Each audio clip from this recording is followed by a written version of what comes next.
मित्रांनो, दरवर्षी आपण नवीन मोबाईल घेत असतो, लॅपटॉप घेत असतो, फॅन घेत असतो, कूलर घेतो, अनेक अशी इलेक्ट्रॉनिक वस्तू घेत असतो. पण जुन्या इलेक्ट्रॉनिक गोष्टींचं काय? फेकून देतात. जुन्या कोपऱ्यात कुठेतरी पडलेल्या असतात.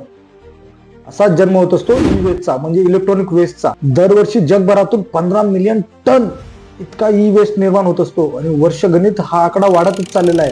आणि शॉकिंग गोष्ट ही मित्रांनो, की हा नष्ट देखील होत नाही.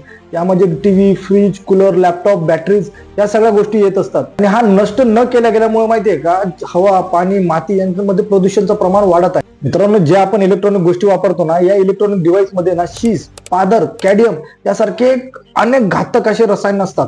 हवा, पाणी, अन्नामार्फत हे रसायन आपल्या शरीरामध्ये जात आहेत आणि पर्यायी आपल्या शरीरावरती घातक असे आजार होत आहेत. कॅन्सर, मेंदूचा आजार आणि जास्त करून तर आपल्या पर्यावरणावरती त्याचा डॅमेज होत आहे. तर तुम्ही म्हणाल की याच्यावरती उपाय काय? तो खूप सोपा आहे.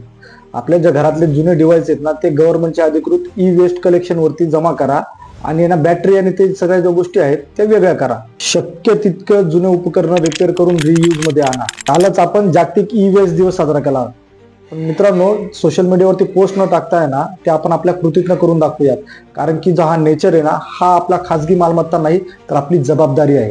चला तर मग आजपासून ठरवा की जुने डिव्हाइस रिपेअर करूयात आणि पृथ्वीला दुसरं आयुष्य देऊयात. आणि असेच व्हिडिओ बघण्यासाठी ओजी गौरवला नक्की फॉलो करून घ्या.